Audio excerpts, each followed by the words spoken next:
konotasinya seperti kalau kita berpikiran positif. Tidak mungkin lah namanya TNI itu dikerahkan rakyat. Saya yakin walaupun Panglima TNI memerintahkan untuk menjerit rakyat, prajuritnya nggak akan bisa. Oh, dia pulang jadi ketemu sama istrinya rakyat kok. Karena begitu dikatakan bohong, mana buktinya bohong? Ada demonstrasi kok. Apa susahnya bikin demonstrasi?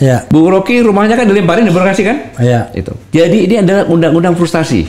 Begitu pimpinan memberikan order harus masukkan penjara, nggak ada alternatif lain. Paling gampang itu. Saya tidak akan bersikap apapun juga sebelum pendaftaran.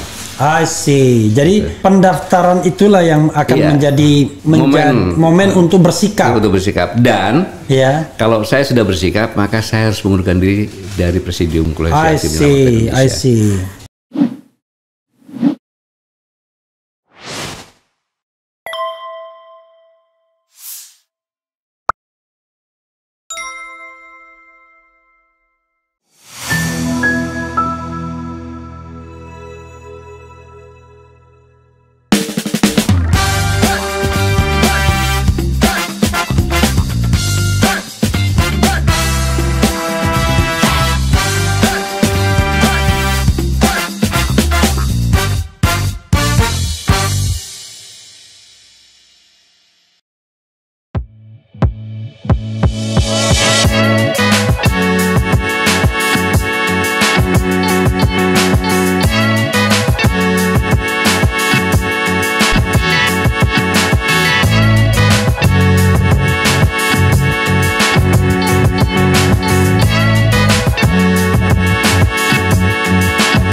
Assalamualaikum warahmatullahi wabarakatuh, Sobat RH sekalian. Jumpa lagi kita di channel yang keren ini. Keren. Dan sekarang sama Pak Gatot Nurmantio. Assalamualaikum warahmatullahi wabarakatuh. Waalaikumsalam warahmatullahi wabarakatuh. Keren, cerdas. Dulu saya panggilnya Mas Gatot. Tapi begitu saya panggil Mas, waduh, saya merasa egaliter banget. Udahlah, panggil Pak aja. Dipanggil, itu sebenarnya sedikit ada meremehkan gitu. Kenapa? Kalau dipanggil Pak kan cenderung tua, kalau Mas kan muda gitu. dalam perspektif Pak Gatot, dalam perspektif saya, lu sok banget tuh, sok akrab. Itu karena suka menghukum dirinya sendiri. Jadi, kecuali ada orang yang panggilannya melekat. Misalnya Bang Buyung, almarhum itu, bang terus gitu. Tapi kalau Pak Gatot kan, aduh, mau panggil Pak, Mas, biasanya kan tergantung ini kan, tergantung level kedekatan biasanya. Wah, kalau yang merasa susu, yang senior panggil Mas. Saya jadi merasa nggak dekat gitu ya? Bukan merasa nggak dekat. Saya bukan merasa nggak dekat. Saya merasa kalau dalam permainan bulu tangkis itu underdog saya. Jadi Pak Gatot, makasih banyak ya. Nanti kalau ada panggilan lain kita siapa tahu nanti Pak Ustadz ya ada Pak Kiai dan lain sebagainya kan. Jadi for the time being kita panggil Pak Gatot. Tapi mudah-mudahan listrik tidak suddenly mati. Saya sudah mengalami 3 kali nih Pak Gatot ya. Mudah-mudahan sehat Pak Gatot ya. Alhamdulillah. Nah, Sobat era sekalian, saya sengaja sandra beliau karena on the way to luar kota. Tapi sebelum luar kota mampirlah ke sini dulu. Jadi mampir ke sini. Tadi janjinya sih memang sore, tapi ya habis maghrib nggak apa-apa ya. Oke, saya ingin membacakan 1-2 komentar yang sudah muncul ya, biar saya pengen tahu tuh aspirasi publik seperti apa sih ya. Walaupun baru ya. Waalaikumsalam warahmatullahi wabarakatuh. Assalamualaikum. Mekah hadir Bang Refli. Mekah hadir, bayangkan. Mantap ya. Tinggal Bu Susi jadi tim biar tambah cadas. Saya nggak ngerti ini maksudnya apa nih. Pak Anies Presiden RI cerdas, mantap, is the best. Amin ya. Amin tuh Anies Imin. Bekasi hadir, mantap. Saya sangat setuju jadi ketua tim pemenangan. Amin. Amin, jenderal yang paling kusukai. Ini Pak, saya nggak main-main Pak. Oke. Saya ingin memulai dari yang agak hot ini ya. Tapi sebelum hot ini, jadi biar kita agak gantung sedikit. Jadi ada pertanyaan di sini. Aspirasi sobat era sekalian, mbok ya Pak Gatot jadi ketua tim pemenangan, amin katanya. Barangkali orang melihat, wah sana ada Jenderal Andika, ada Letjen Gatot Edi yang baru saja pensiun. Walaupun saya nanti akan tanya juga Pak Gatot soal etika, soal apa yang baru jenderal baru pensiun, belum 1 tahun sudah ikut politik misalnya tim pemenang. Oke, itu another story. Tapi sebelum menjawab itu Pak Gatot, biar banyak ininya kan aspirasinya. Yang ingin saya tanyakan adalah yang kemarin soal Rampang. Oh, ya Rempang. Kan? Ya. Rempang ya, Rempang bukan ya, tergantung dialek orang. Iya, bukan Rempong ya, Rempang ya. Nah, soal Rempang ini ada 2 hal. Pertama adalah soal bagaimana sih menangani hal seperti ini untuk melibatkan TNI. Saya ingin bicara soal protap ya. TNI pada waktu itu di bawah komando siapa kalau dia ingin ikut di dalam proses saya nggak tahu apa itu perbantuan apa macam. Kedua, statement junior bapak di TNI yang mengatakan udah gampang kan, nanti kalau ada 1.000 orang 1.000 orang kita keluarkan, kita pitingin aja satu-satu. Oke, silakan. Baik Bang Raffi, jadi proses perbantuan itu adalah diminta oleh kepolisian, mulai tingkat Polres ya, Polres meminta kepada atasannya, Kapolda, kemudian Polda ke Pangdam, Pangdam baru memerintahkan. Bantuan yang diminta adalah bantuan tindakan kepolisian. Oke. Bantuan tindakan kepolisian. Bukan tindakan militer ya? Bukan tindakan militer. Ini ya. Disitulah begini Bung Raffi, memang dalam konteks sekarang ini saya mengajak kita semuanya berpikiran positif. Seperti yang tadi katakan Panglima TNI meeting gitu kan. Iya. Jadi gini, dalam konteks itu ada kata pengantar dari Panglima TNI, gitu. Kalau prajurit saya bawa senjata, bawa alat pentung, dia tidak punya mental seperti polisi yang digebukin di aja. I see. Kan gitu. Dia bisa marah, begitu bisa mengejar. Dan itu wajar-wajar saja, karena secara psikologi tentara beda sama polisi. Beda psikologinya. Beda. Karena polisi selalu akan bersahabatan dengan rakyat, kan gitu. Sedangkan untuk TNI itu berhadapan dengan musuh. Psikologinya seperti itu. Dan dari kata-kata Panglima ini, Panglima paham betul psikologi prajurit. Yang kedua, pada saat itu saya lihat Panglima itu takut melanggar HAM berat, gitu loh. Takut melanggar HAM berat. Ya takut nggak punya daya tahan, ya kan situasional. Takutnya pas sore-sore belum makan lah, ada ribut sama bininya dan sebagainya. Maka tidak boleh menggunakan perlengkapan untuk menguatkan hatinya.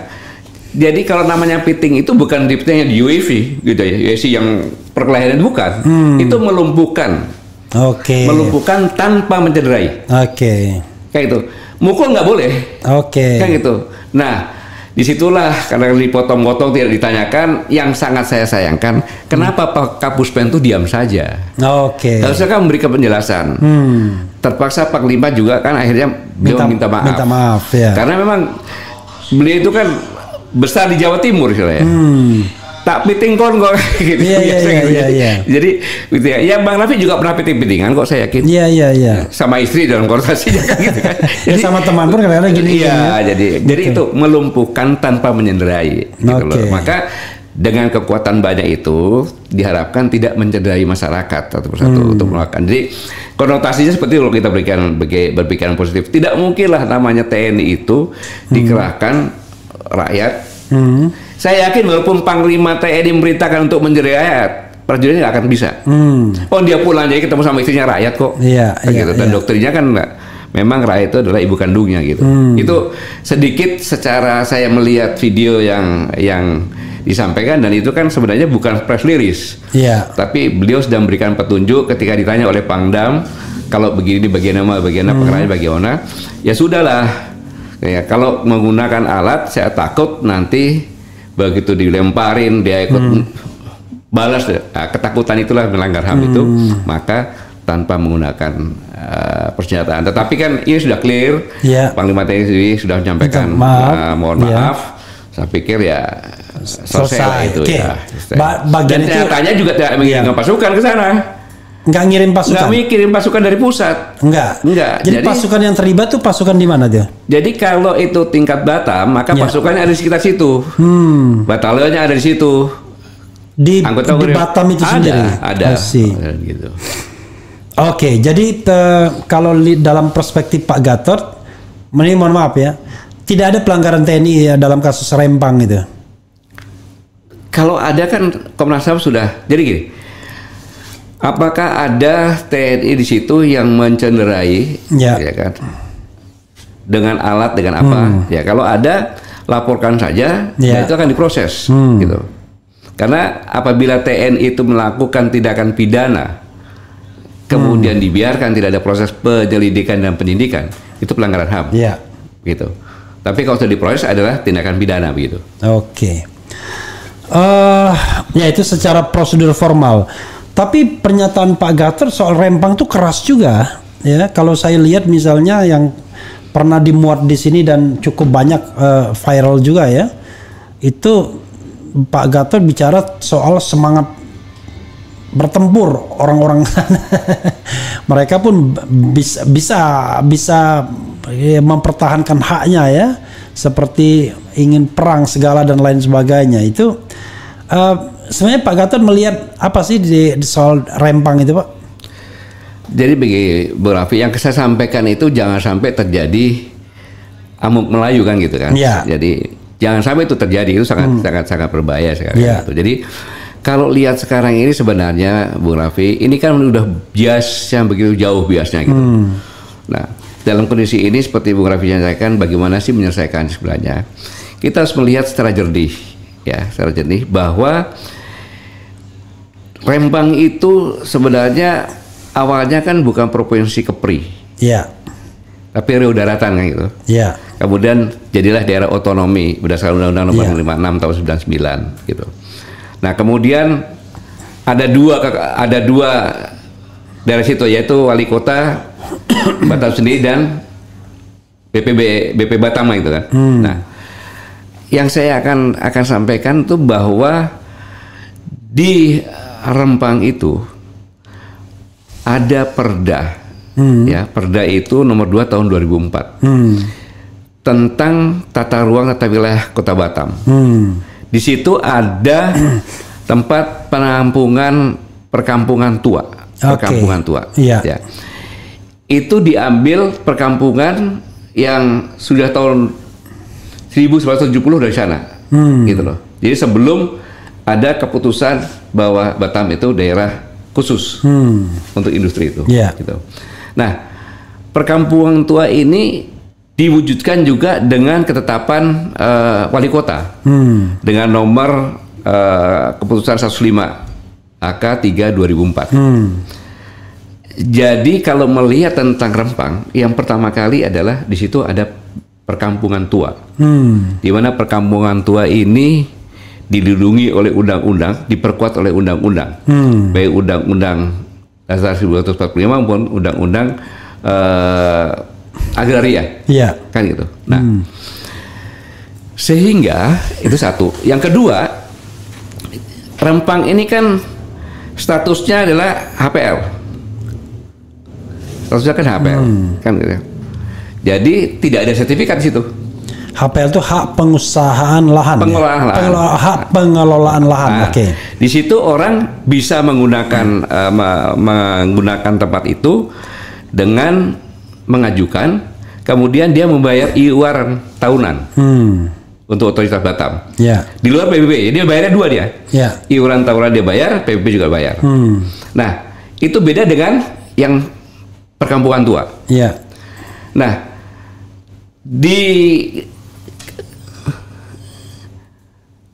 menjadi besar itu setelah ada jembatan Barelang.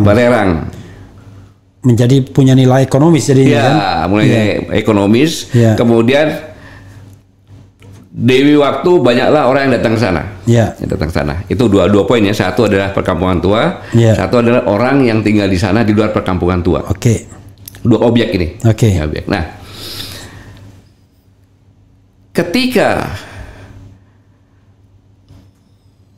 informasi yang diberikan dari daerah ke pusat mengatakan bahwa Rempang itu tidak berpenghuni, maka pusat mengatakan ya bersihkan kalau ada, ya, atau segera kosongkan. Ya. Mungkin informasi ini sampai ke pusatnya kan bilang kosong gitu, maka ada perintah mengosongkan kan, itu kan konotasinya lu di situ hanya tinggal biasa kok. Nah, maksud saya untuk menyelesaikan permasalahan ini dari dua pokok ini dulu. Yang ketiga, berdasarkan undang-undang tersebut, Presiden Jokowi mengatakan apabila ada konsesi, diberikan konsesi kepada swasta maupun BUMN, kalau ada perkampungan di situ, ya kan, yang dikatakan ada perkampungan tua, saya yakin Presiden itu menjabarkan juga undang-undang tadi ya kata, kan, itu boleh tinggal di situ kalau dia mau, atau diberikan ganti untung. Tapi dia punya hak tinggal di situ. Oke. Kan? Bahkan kalau dia memaksakan bisa cabut konsesinya. Oke. Nah, artinya dia tidak boleh dipaksa untuk pergi dari tanah tumpah darahnya, kan? Makanya yang perlu dilakukan di sini adalah pendataan perkampungan tua itu. Jelas itu pendataannya tidak begitu sulit, pasti di lurah ada, kecamatan ada, di Babinsa ada, Babin Kamtibmas ada. Kayak gitu. Dan situ hanya ada dua. Anda mau pindah dengan ganti untung begini-begini atau tidak, gitu. Kalau tidak ya sudah tinggal di situ. Toh luasnya tidak sampai 1.000 hektar, 1.000 hektar nggak sampai. Paling paling sekitar 500 sampai 600 hektar. Dan itu sudah ada batas-batas titik-titiknya, baik dari Pemda Kota Batam maupun BP Batam. Dia udah nggak ada masalah, sudah ada. Jadi untuk perkampungan tua itu ya? Iya, perkampungan tua sudah ada, titiknya sudah ada, gitu. Yang satu. Ya. Yang kedua sekarang ini yang menjadi permasalahan adalah bahwa saya berpikiran positif, di luar kampung tua yang tinggal di situ itu sebagian besar legal. Legal ya, oke. Legal, ya, legal. Sehingga tidak boleh juga sembarangan digusur ya? Iya, karena begini. Pak Raffi, legal menurut rakyat, ya menurut rakyat, ya kan. Dia datang ke sana mengurus surat, entah di kelurahan, entah di kecamatan, kayak gitu. Bayar sekian dikasihlah surat. Ya. Maka di situ ada peternakan, ada perkebunan, ada restoran, ada tempat rekreasi dan macam-macam. Nah, tiba-tiba dalam waktu yang sesingkat-singkatnya, kalau itu tanggal 28, tanggal 7 sudah dikosongkan, kan gitu. Dia kan kaget. Saya bayar iuran per tahunnya, saya bayar PBB, ya kan? Kok tiba-tiba saya diusir? Kan gitu, tanpa babi ibu mungkin, ya kan? Kamu ilegal di sini. Loh, saya punya suratnya kok. Gitu. Maka kalau pemerintah ingin menyelesaikan baik-baik tentang di Batam ini, di Rempang ini, saran saya, ya kan? Ini kan sebenarnya kan merupakan manajemen bagaimana seperti Henry Fisher mengatakan teori konflik lah. Karena konflik ini kan ada identity konflik dan distribution konflik, kan gitu. Jadi identity ras, kan gitu, suku, kelompok, agama bisa. Kemudian juga ada pembagian masalah ekonomi saja, keadilan. Dan saya kayaknya juga dua itu juga komunikasi dengan hukum kan gitu. Nah, bentuklah tim investigasi. Ya, sampaikan silakan Anda kembali lagi tempat masing-masing, ya kan? Tim investigasi ada 3 tugu pemerintahan di situ. Ada Babinsa, Babin Kamtibmas sama lurah ke atas ikut semuanya. Kemudian ada dari BPN juga, kan ada aparat hukum, kemudian ada LSM juga situ. Bersama-sama datang ke rumah masing-masing. Saya lihat suratmu. Kan gitu. Kasihkan suratnya. Yang perlu dicek adalah surat ini dapatnya dari aparatur pemerintah setempat secara legal atau tidak. Lo rakyat kan kalau datang kurang kasih surat ya bayar dia jalan dong. inilah berani nggak pemerintah melakukan tim investigasi ini supaya jadi jelas di situ. Karena kalau seperti itu kan bisa aja aparat yang begini segala macam. Jangan sampai dia punya surat dibuat oleh aparat. Ini saya tidak menduga ya, bisa aja terjadi kan gitu.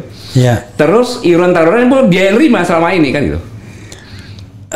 Tapi kan kalau misalnya biasanya kalau misalnya perkampungan tua seperti itu relatif kadang-kadang nggak ada surat menyurat kadang-kadang orang hidup. Yang saya sampaikan ini bukan di perkampungan tua. I see. Kalau perkampungan tua udah final. Hanya ada 2 saja. Nggak boleh diganggu. Hanya ada 2 saja. Ditanya kamu mau relokasi? Iya. Atau tetap dengan ganti untung? Iya. Ya kan begini. Berapapun dia minta kalau pemerintah mengiyakan dia pindah, kalau tidak dia punya hak di situ. Iya. Tidak boleh ditutup gitu. Tapi yang lainnya yang saya sampaikan ini, ya. Saya pisahkan ya, jelas ya. Kalau mereka jangan ditanya. Wong dia pemilik asli sebelum Indonesia ini ada kok. Iya, sebelum Indonesia merdeka ya. Jadi dilindungi oleh undang-undang juga, kayak gitu. Nah, ini jadi bisa nanti ketahuan. Bisa ketahuan. Jangan sampai ya kan kita tidak melihat apa sebab-sebabnya. Terus jadi keributan berkembang seperti ini. Saya pikir-pikir, saya konsultasi juga dengan orang yang ikut membuat undang-undang kota tua dan sebagainya. Coba pemerintah bentuk tim investigasi bersama-sama, nanti bisa kelihatan. Karena dia kalau udah punya kan ini wilayah terbuka HPR, ya kan? Bisa orang tinggal di sana, ada ketentuannya membayar uang tahunan, kemudian membayar PBB juga, kan gitu. Kalau dia baru selesai bikin restoran, belum buka, tiba-tiba suruh pindah, tanpa ganti rugi lagi, kan gitu. Oke, tapi intinya adalah pendekatannya dialog ya, jangan. Oke, itu kan. Tapi yang jelas, pemerintah harus berani melakukan investigasi agar jelas tahu bahwa yang salah itu bukan rakyat, ya rakyat bawa surat kok, ada surat kok. Oke, itu satu sisi ya, bagaimana kita menyelesaikan konflik pertanahan antara negara dengan katakanlah rakyat setempat. Tapi kalau kita lihat dari sisi negara sendiri Pak Gatot, kan ini soalnya investasi. Negara ini seolah-olah investasi segalanya. Bahkan ada yang mengancam kalau yang mengganggu investasi akan berhadapan PSN ya kan? Akan PSN kan proyek strategis nasional. Pokoknya semua minggir itu kalau sudah di PSN kan. Tapi di sisi lain kita juga melihat fenomena ini kok kayak membentuk semacam tempat-tempat sendiri. Kalau kita bilang enclave kan, enclave itu yang miskin biasanya kan. Tapi ini yang pusat-pusat yang kaya, yang hanya untuk orang kalangan tertentu ya kan. Mungkin orang di sana bisa, ini mohon maaf nih, ada wisata, bisa berjudi, ada pabrik, ada macam-macam lah. Lama-lama kan tiba-tiba hanya orang-orang tertentu yang bisa masuk ke sana dan pelan-pelan meminggirkan penduduk lokal pastinya. Nah kesannya seperti itu karena ada juga investasi di pabrik kaca di daerah Batang, Jawa Tengah misalnya, dari Korea Selatan. Nggak perlu dia pakai pulau khusus misalnya. Kan ada kecurigaan bahwa ini kayaknya mau membuat pulau sendiri gitu untuk investasi dan untuk ya mungkin jadi resort lah jadi nanti besok dan lain sebagainya. Ya Bu Raffi, tentunya semuanya kan ada sebab akibat. Ya kan, melihat kejadian-kejadian yang baru berlalu dan telah berlalu seperti ini kan istilahnya jadi trauma istilahnya kan. Nah makanya saya katakan harusnya itu panggil dong investornya juga supaya menjelaskan. Kenapa kamu mau di sini? Apakah dari pemerintah menyiapkan tanah di sini ataukah apa? Kan gitu. Tapi kalau namanya HPL itu siapapun boleh aja, yang penting bayar kan gitu kan. Nah, tapi kan harus dilihat kan gitu. Nah, yang perlu saya tanggapi adalah proyek strategi nasional, kan itu urgensinya apa? Bukannya di sini, di tempat-tempat lain, urgensinya apa?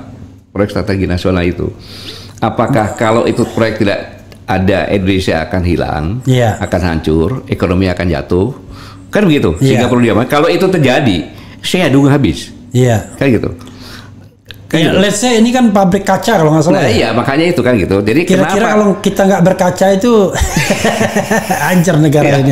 Jadi itulah yang. Jadi sebenarnya publik ini diberikan penjelasan. Kenapa jadi kenapa ini dikatakan proyek strategis? Karena keuntungannya berlipat-lipat dan nanti PAD-nya berlipat ganda kan gitu. Iya. Jadi masyarakatnya bisa lebih makmur lagi, bisa juga itu terjadi kan gitu, berlipat-lipat ya, tapi tidak pernah jadi investornya.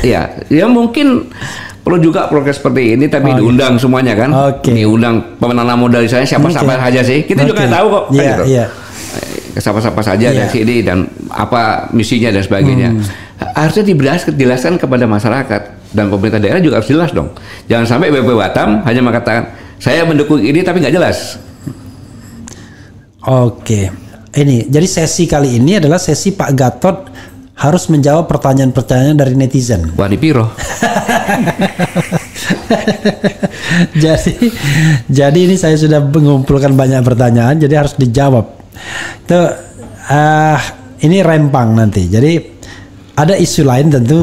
Masa kita nggak ngomong tentang pilpres ya dan pemilu, jadi atau tidaknya pemilu itu soal lain. Tuh.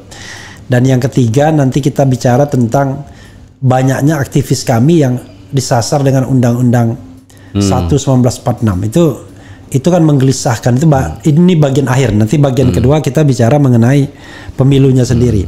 Silakan Pak Gatot, soal kasus Rempang ini apa yang sebaiknya dilakukan? Ya, saya katakan tadi bahwa bentuklah tim investigasi, kemudian mengadakan investigasi bagi orang yang sudah berusaha di tempat tersebut, di luar Kampung Tua. Saya ulangi, di luar Kampung Tua. Mereka punya alat bukti apa dia tinggal di situ. Saya yakin sebagian besar punya alat bukti itu. Gitu. Tidak mungkin dia tinggal di situ, HPL terkontrol semuanya kan gitu.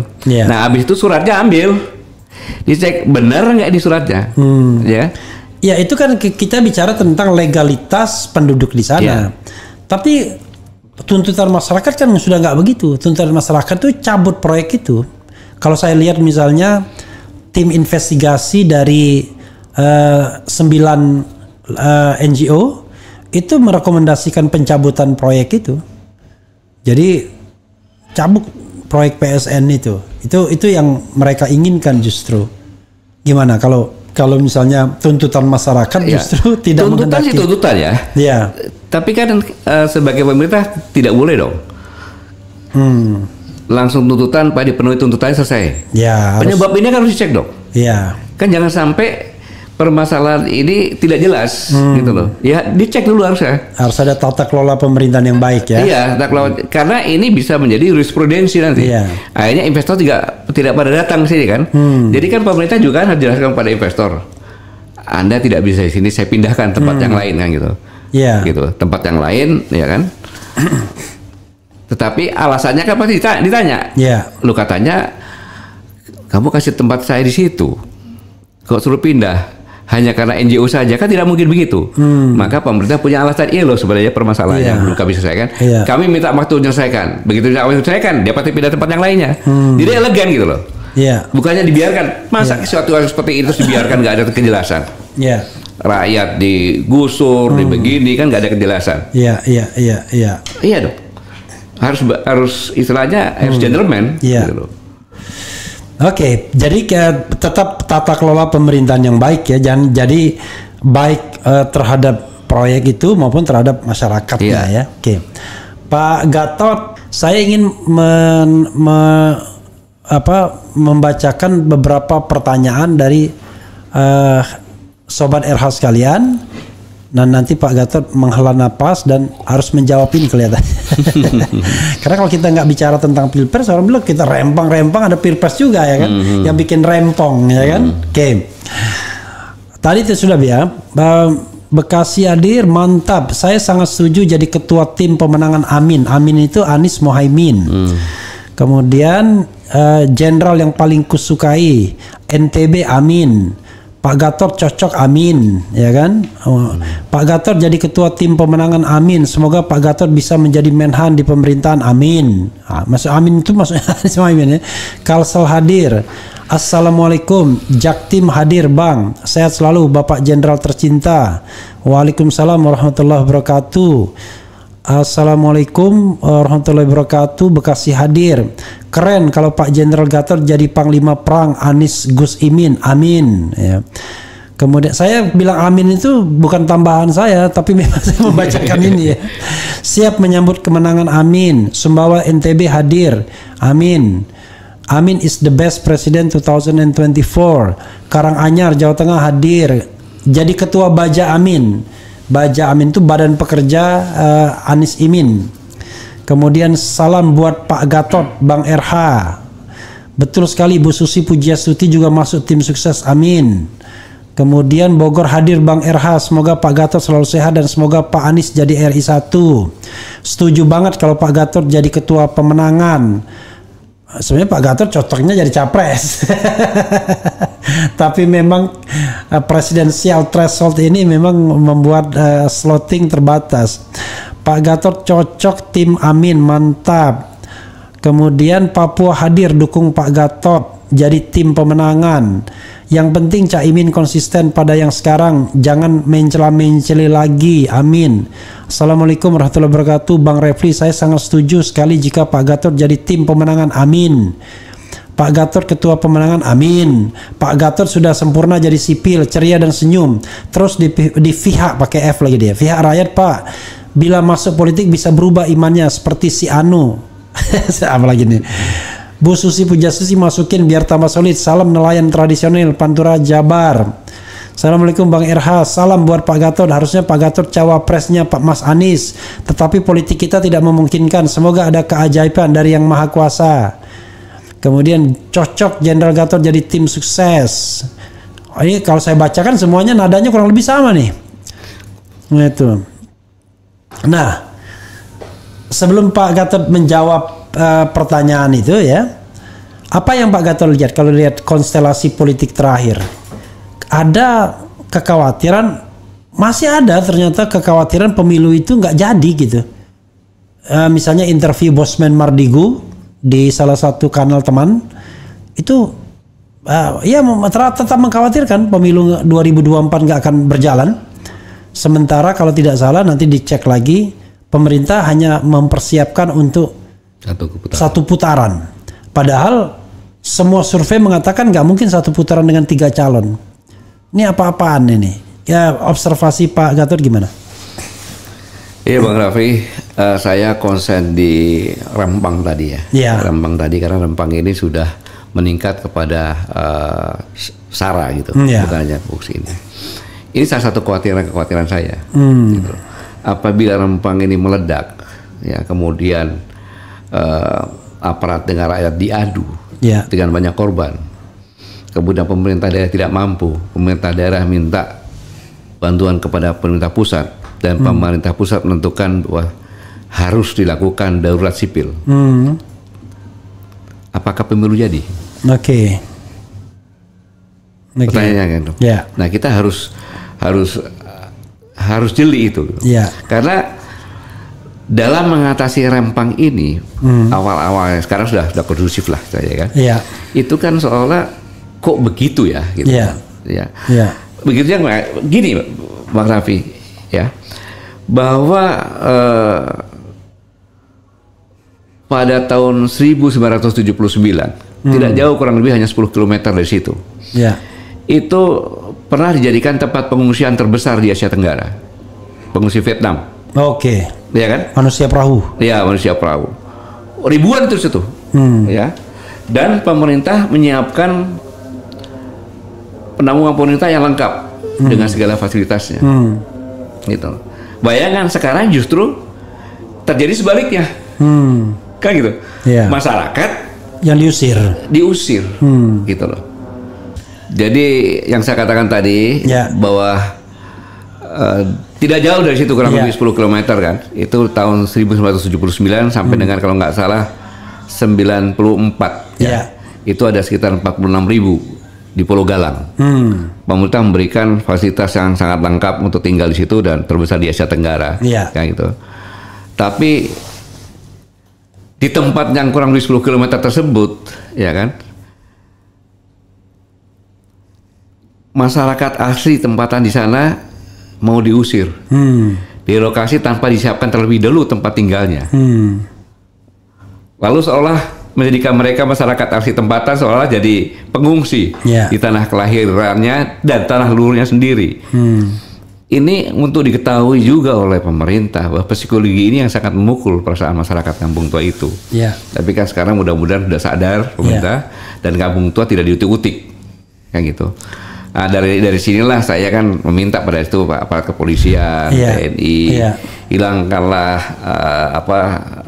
yang bisa membuat masyarakat trauma gitu dengan pakaian militernya, pakaian apa dengan ya sama-sama rakyat sendiri kok. Orang Melayu ini kan orangnya sopan, sabar, santun kan gitu dan penurut gitu loh. Nah, dalam hal ini yang saya sampaikan tadi, dengan saya katakan bahwa di luar Kampung Tua pun masyarakat di sana itu sebagian besar legal bukan ilegal. Karena memang HPL bisa dimintakan kayak gitu. Kan harus diberikan penjelasan. Makanya harus dibuat tim investigasi gitu.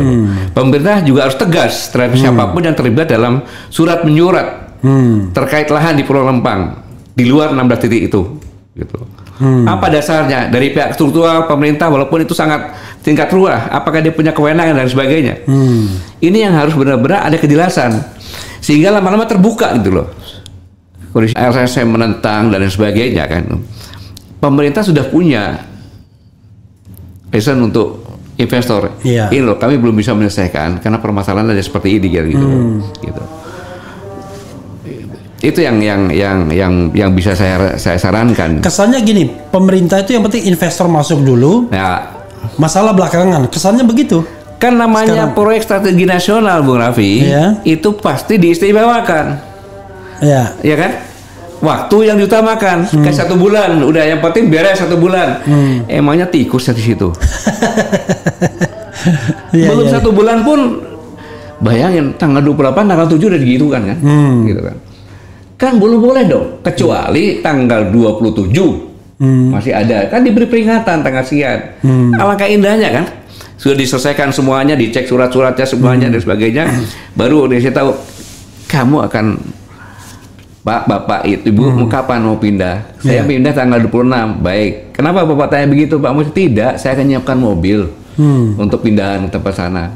Ini tempat tinggalnya pun belum ada, ditaruh di rumah susun. Sedangkan mereka adalah masyarakat tradisional yang biasa dengan tanah kan gitu. Kemudian dia tahu cari makannya bagaimana nanti, iya kan? Kalau cuma makan sebentar, iya kalau benar, kan gitu. Kalau enggak gimana? Kan pikiran gitu boleh-boleh saja gitu. Jadi cobalah kita menjadi rakyat, menurunkan perasaan kita menjadi seperti rakyat itu, bagian perasaannya gitu. Nah, sehingga aparat pun dalam melakukan pendekatan komunikatif gitu. Karena dari teori konflik tersebut tidak boleh sama sekali menggunakan kekerasan. Tapi sekali lagi ya. Problemnya kayaknya bukan hanya sekedar Rempang ini kan hanya satu contoh dari sebuah kebijakan pembangunan yang menurut saya kayak Orde Baru dulu. Jadi pembangunanisme. Jadi pembangunan untuk pembangunan, tapi bukan manusia menjadi pusat atau menjadi subjek dari pembangunan, tapi manusia itu sekedar jadi objek. Jadi untuk demi pembangunan manusia bisa diusir. Bahkan dikatakan siapapun yang menghalangi investasi akan dibuat susah dan lain sebagainya. Kesannya kok bukan investasi untuk rakyat, tapi investasi itu untuk nggak tahu untuk kalangan tertentu dan lain sebagainya. Jadi paradigmanya tuh Pak Gatot kalau dilihat yang muncul sekarang. Iya Bu Raffi. Jadi inilah yang sering saya katakan bahwa pemerintah ini seolah menjadi negara, gitu loh. Padahal pemerintah itu ditugaskan oleh konstitusi ya, melindungi segenap bangsa. Ya. Kalau pemerintah sadar bahwa dia ditugaskan, ya kan, oleh rakyatnya dengan dipilih dan sebagainya untuk melindungi segenap bangsa, kan, dan terus tumpah tanah, kan, gitu. dengan sumber daya yang ada kan gitu. Kemudian mensejahterakan dan mencerdaskan, kan gitu. Maka orientasi itu manusia dulu jadi orientasi, kan gitu. Ini kan tidak, ini kan tidak, gitu loh. Jadi sebenarnya sudah melanggar konstitusi paling tinggi di pembukaan Undang-Undang Dasar 45 yang dilakukan. Oh, saya tinggal di sini kok. Hanya orientasinya waktu. Diberi istimewa, dia punya uang, kan ya? Investor dari manapun juga yang dia punya uang, saya mau di situ, cap proyek strategi nasional, maka semua dikalahkan. Nah sekarang pembangunan itu sebenarnya untuk siapa? Pertanyaan gitu. Apakah untuk rakyat yang terus itu, atau untuk siapa? Itu pertanyaan yang kadang-kadang kan mirisnya begini. Ini kita pembangunan untuk negara nasional, ya kan?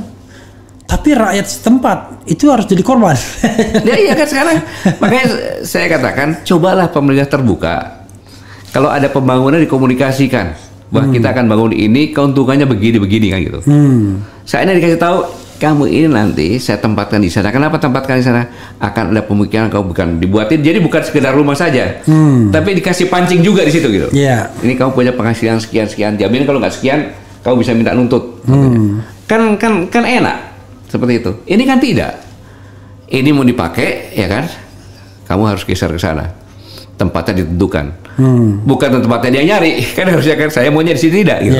Jadi mungkin perlu diluruskan. Makanya saya katakan kalau dikatakan ada PSN itu, proyek strategi nasional, apa sih strateginya kan gitu? Strategisnya apa gitu loh? Apakah kalau tanpa proyek itu negara ini akan bangkrut? Kan gitu. Diberikan penjelasan kepada masyarakat pemilik loh. Masyarakat pemilik negara ini, gitu loh. Yang memberikan kewenangan kepada pemerintah untuk memanage, bukan untuk menyia-nyiakan. Kalau kita bicara geopolitik, Pak ya, ada yang nanya begini. Tapi Pak Gatot tetap harus menjawab pertanyaan tadi, jangan menghindar ya. Kalaupun menghindar ya sebutkan ya kan. Kalau kita bicara tentang geopolitik, ini kan investasi ini seolah-olah kok tidak ada kajian geopolitiknya ya. Misalnya, padahal kalau kita lihat jelas tuh. Negara seperti China itu tidak hanya sekedar investasi for the sake of economy, hanya semata-mata soal pertimbangan ekonomi, tapi dia selalu pertimbangan geopolitik kan. Bahkan investasi itu semacam invasi. Ada beberapa negara yang sudah kena debt trap, jebakan utang. Kita juga hampir kena tuh di kereta cepat misalnya, muncul kalau tidak salah Perpres atau Kepres gitu, nanti dicek APBN lagi, ya kan? APBN ya? Iya, untuk sebenarnya dia tidak mention langsung APBN, tapi jaminan itu kan sendiri mau tidak mau kan akhirnya kan. Nah ini kan kalau seandainya something happen dengan proyek ini, maka ya jaminannya adalah negara ini, leher ibaratnya kita menyerahkan urat nadi kan, apalagi urat nadi negara ini kan APBN. Kalau sudah masuk ke jantungnya sana, kan nggak bisa lagi.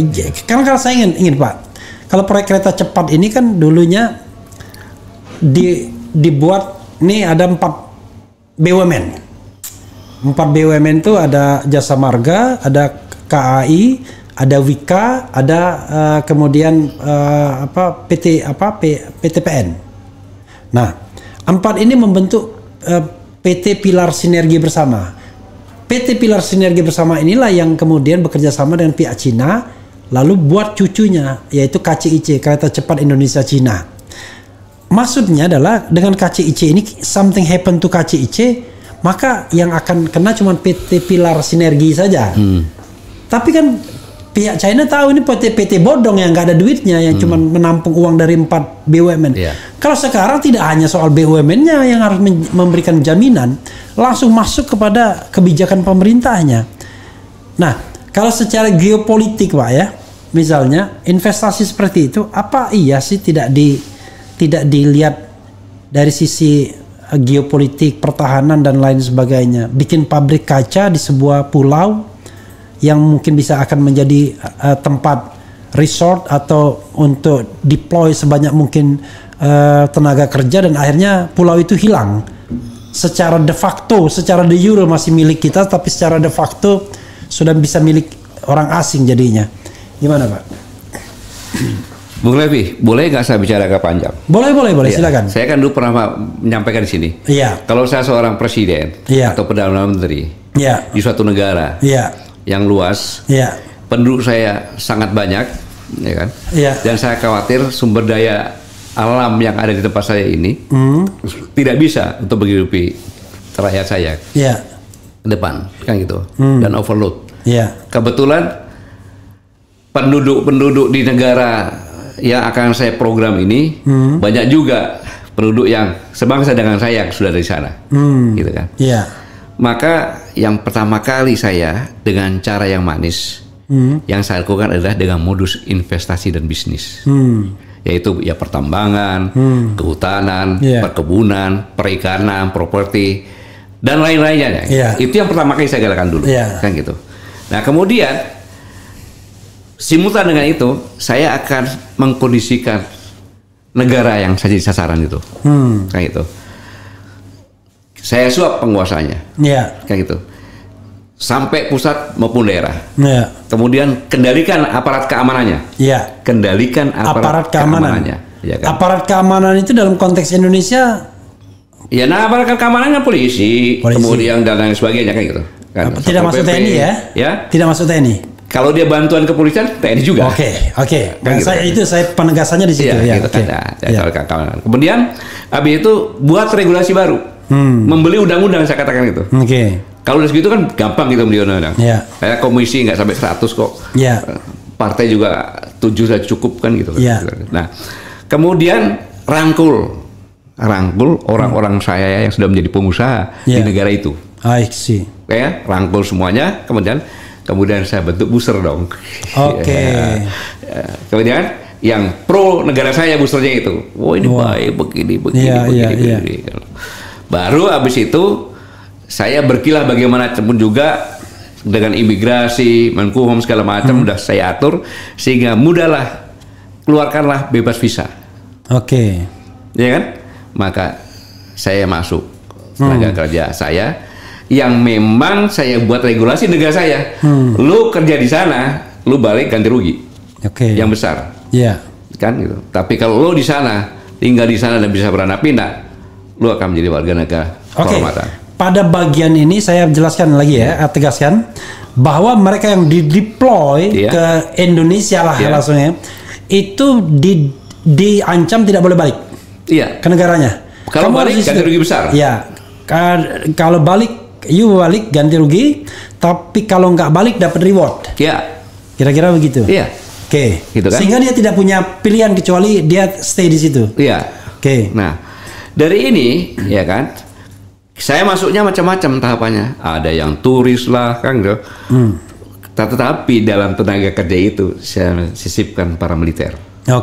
Orang yang terlatih ya. Saya sudah membuat segala macamnya. Buat kamu EKTP segala macam. Saya buatlah EKTP negara yang saya kan. Kemudian saya didik mereka berdasar antropologi budaya masyarakat sini, khususnya wanitanya, supaya dia bisa menjadi kabin di sini. Saya latih itu, sehingga mereka melakah dengan warga lokal, kan gitu. Baru perkuat area investasi itu menjadikan bumper atau benteng saya, kan gitu. Bangun kawasan eksklusif, kan gitu. Kemudian ada regulasi, bisa diatur sendiri, mengatur sendiri, kan gitu. Kemudian saya masukkan senjata munisi, bisa tidak ketahuan karena punya kewenangan sendiri di situ. Karena bisa ekspor impor itu tanpa bea cukai. Loh, saya sudah bayar semuanya regulasinya dan resmi itu. Jangan menuduh saya nggak benar, saya sudah buat regulasinya kan gitu. Nah, saya mencari pulau-pulau yang strategis, Kalimantan, Maluku, Sulawesi, Papua. Mulailah saya kuasai pelabuhan, buat perusahaan di India, di mana segala macam, masuk untuk menguasai bandaranya segala macam, kan gitu kan. Nah, setelah itu baru dengan demikian maka saya bisa memasukkan sebanyak-banyaknya. Kalau saya lihat negara Indonesia ini ada sekitar 270, ya kan, tahap pertama minimal 50 juta. Ya, terus sampai berimbang, gitu. Bangun pangkalan militer kecil, nggak ketahuan kok, dibangun di pulau-pulau luar, di Kalimantan, Maluku, sehingga dari 50 saya tingkatkan menjadi 100. Dan sebagian besar adalah tentara yang menyamar apapun dia, gitu loh. Nah, kemudian saya membuat aturan juga. Tujuannya Pak, saya harus melindungi dong, aset saya udah banyak kok. Iya kan, saya ngeluar duit banyak, kalau nggak dilindungi gimana? Gitu. Dan saya juga harus menyelamatkan tenaga kerja saya yang bertugas di situ. Gitu. Setelah itu baru saya akan mencari tempat central of gravity dari negara. Apa itu? Ibu kota? Yes. Yang dalam jangkauan saya. Dan saya masuk di sana, tanahnya sudah saya beli, bangunannya saya beli. Jadi Anda sebagai hanya masuk ke situ, tapi itu punya saya sudah. Tahun, gitu. Saya kuasai fisik tanahnya, kan gitu. Saya bentuk pemerintahan boneka. Solve kan agresi saya? Solve nggak? Karena akses strategi saya sudah saya kuasai, baik itu ekonomi, politik, pertahanan, bahkan budaya, sosial budaya. Iya. Baru setelah matang saya amandemen lagi undang-undangnya, karena saya udah hampir. Undang-undang atau undang-undang dasarnya dia undang-undang dasar lah. Oke. Undang-undang dasar saya amandemen lagi sesuai dengan keinginan saya. Bisa itu saya. Dalam rangka puncaknya saya kuasai negaramu, ya kan? Saya kuasai Indonesia ini tanpa sebutir peluru pun keluar, ya kan? Kemudian penduduk saya sudah hampir berimbang, udah 2/3, ya kan? Sistemnya udah saya buat, dan orang-orang saya yang pengalaman di daerah negara tetangga pinggiran saya itu, saya masukkan lagi situ. Kan itu. Karena apa? Peluang. Karena di negara itu baru demokrasi, tapi pemudanya diam. Sudah saya tidurkan. Dengan mainan-mainan yang saya buat. Ditidurkan dan sebagainya jadi buzzer. Ya, narkoba, buzzer segala macamnya. Terakhir saya bilang, kasihan deh lu. Gitu kan. Karena lu goblok. Kan gitu. Maka gua bisa buat seperti itu. Lu banyak yang punya otak, tapi lu nggak bisa bekerja. Itu saya berpikiran gitu, boleh dong. Kalau udah berhasil, ya kan? Saya jadikan provinsi kayak, ya saya di internasional sih nggak ngapa-ngapain. Masih ada negara itu, dasarnya masih, tapi undang-undang dasarnya sudah bukan Pancasila lagi. Pokoknya negara itu tidak dikolonialisasi secara de jure tapi secara de facto. Nah, kalau udah pemimpinnya semua boneka-boneka saya dari daerah ke bawah, ya kan? Secara politik sudah saya kuasai, ekonomi juga saya kuasai. Mau apa? Nah, ini saya kerjakan bukan 1-2 tahun, Bos. Saya proyek ini saya rencanakan 50 tahun. Dan sudah lama saya berjalan ini. Gitu. Tidak ujuk-ujuk, karena untuk mengakuisisi perusahaan pun kan lama, apalagi negara dong ini. Gitu. Nah, saya berharap dengan lebih para generasi muda, para orang berpikir, apakah yang saya sampaikan ini terjadi nggak di negara kita? Saya kembali lagi, saya bagi negara Indonesia sekarang ini kan, gitu. Jadi Pak Gatot sedang bercerita tentang kisah di negeri Konoha. Jadi begitu. Dan saya bicara seperti ini sebenarnya sudah sejak saya Pangkostrat. Proxy war itu adalah proses akuisisi. Saya sudah di 59 universitas sampai dengan Lemhanas, Universitas Musamu dari Aceh juga. Tapi mereka lebih hebat. Intinya nggak mau dengerin lah gitu ya. Iya, dibuat Ina Bulbo. Nah, sekarang mana bisa? Mana ada universitas negeri yang berani mengundang saya bicara. Iya. Nggak ada yang berani. Nggak ada yang berani. Karena cuma bicara bahwa katanya Pak Gatot sakit hati dan lain sebagainya. Iya, wajar-wajar saja mengatakan itu kan. Jangan di institusi pun tidak berani. Saya tidak pernah memprovokasi, saya hanya menjadikan fakta-fakta saja. Gitu. Kalau begini. Konon katanya Pak Gatot pernah mengirimkan seseorang ya, letjen ya pangkatnya sebagai atase militer di negara itu, dan kemudian ketika dia bersaksi di sidang Anton, beliau mengatakan bahwa ya yang masuk ke sini memang orang yang terlatih dari suku tertentu katanya. Memang begitu Pak ya? Iya. Dia memang saya tugaskan khusus ya, untuk mencari data-data. Memang tugas Anda itu seperti itu. Iya. Ya kan? Karena resmi, oke lah. Waktu itu Letjen Yayat Sudrajat ya. Iya. Dia banyak tahu dan menginformasikan kepada saya, maka tidak salah pada saat dia sudah jenderal saya jadikan kepala Badan Intelijen yang Strategis karena atas jasanya dia membongkar itu dengan saya bisa bicara seperti ini. Gitu. Jadi berbekal dari kondisi yang sudah saya tahu, saya menyelidiki ini sejak tahun 2002. Sejak 2002. 2002. Pada waktu itu Pak Gatot apa jabatannya? Masih Letkol, staf pribadi Wakil Kepala Staf Angkatan Darat. Oke. Iya, kalau kita bicara fase ya, atau persentase. Jadi fase ini udah berapa gini. Fase terakhir. Ini udah fase terakhir. Tinggal gongnya gitu ya. Iya. Satu fase itu, semua fase itu berapa tahun? 50 5 tahun. 5 tahun. Iya, jadi fase ke-10 ini. Ini fase ke-10. Ya. Kalau kita begini-gini saja, ingat omongan saya, tidak sampai 5 tahun lagi selesai.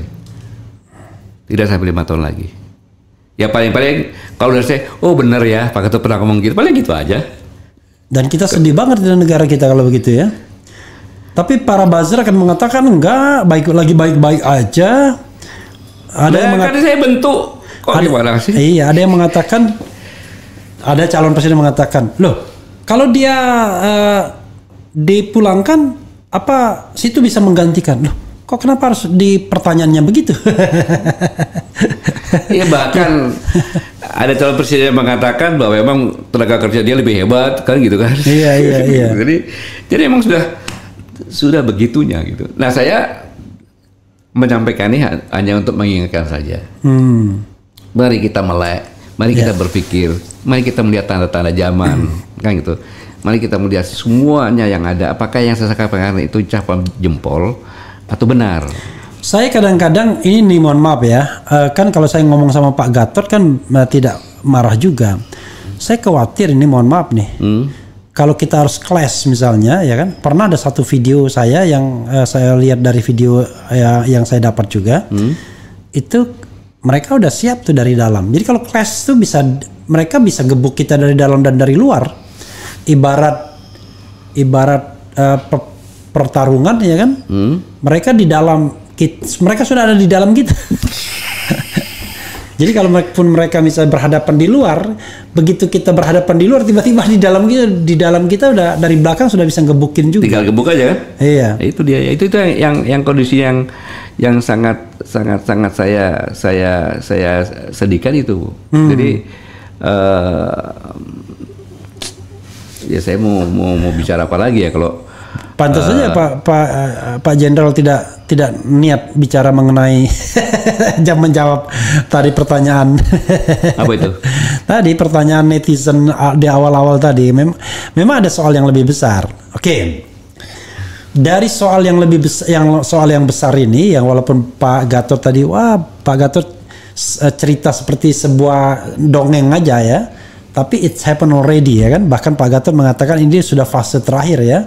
Jadi the last 5 years ya. Persoalannya adalah apa yang harus kita lakukan? Apa yang harus kita lakukan? Silakan Pak Gatot explore sebanyak-banyaknya gitu. Apa yang harus kita lakukan?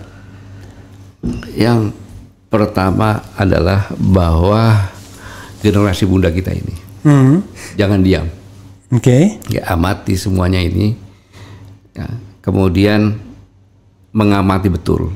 Ya, mengamati betul, karena bagaimanapun juga para generasi muda inilah yang akan menerima tongkat estafet kepemimpinan di negeri ini. Dialah nanti yang akan menjabat mulai dari RT sampai dengan presiden yang mengelola negara ini. Oke. Kalau dia nanti mengelolanya sudah hanya sebagai pekerja saja, sebagai buruh saja, sudah terlambat. Masih ada waktu. Oke. Bangkit atau punah. Oke. Gitu. Untuk generasi muda bangkit atau punah. Iya. Berikutnya. Ya, untuk generasi yang sekarang, ya kan, mari peduli. Generasi yang sekarang tuh yang in power ya, yang sedang menjabat. Ya, bukan generasi milenial. Ya. Tadi kan generasi muda untuk for the future. Nah, sekarang yang existing. Iya. Apa? Sadarlah. Apa yang saya sampaikan ini coba diteliti. Apakah saya hanya omongan isapan jempol saja? Atau benar kejadiannya apa adanya? Kalau yang sudah masuk dari bagian yang itu, cepat sadar kembali. Masih ada waktu untuk kembali. Maksudnya kalau menjadi bagian dari konspirasi itu sadar, baliklah. Balik ke Ibu Pertiwi kan begitu. Iya, bukan malah bikin kacau lagi kan gitu. Iya, iya. Boleh investasi, boleh. Begini Bung Raffi, ya. Sejak tahun, taruhlah gampangnya tahun abad ke-19. Cina itu udah menguasai ekonomi dunia loh. Minimal 25%. Gitu. Suatu hal yang tidak bisa dipungkiri, kita harus bekerja sama ekonomi dengan China. Itu saya bicara. Iya. Kan gitu. Tetapi berbisnis, gitu Bu Raffi. Yang namanya berbisnis itu, saya dengan Bu Raffi, ya kan? Iya. Saya punya semua fasilitas kerjasama dengan saya. Saya tahu Bung Raffi bilang untungnya saya cuma 10 miliar kan gitu kan? Saya tahu sebenarnya 100 miliar. Iya. Kan gitu. Kalau kita nggak tahu, saya untuk 10 miliar kita bagi 2 dong, dikasih 5 miliar, saya terima. Itu. Jadi orang-orang etnis China itu dalam berbisnis, kalau orang bilang itu cengli dia. Iya. Kalau kita tahu, tapi kalau enggak ya nggak salah dia. Ngapain Bung Raffi ini dikasih apa? Kalau ayam tuh cekernya dia udah senang banget dia. Ya udah kita kasih ceker aja. Iya. Kan gitu. Tapi kalau gue tahu lo untungnya 1 ekor, masa gue udah kasih ceker, bagi 2 dong.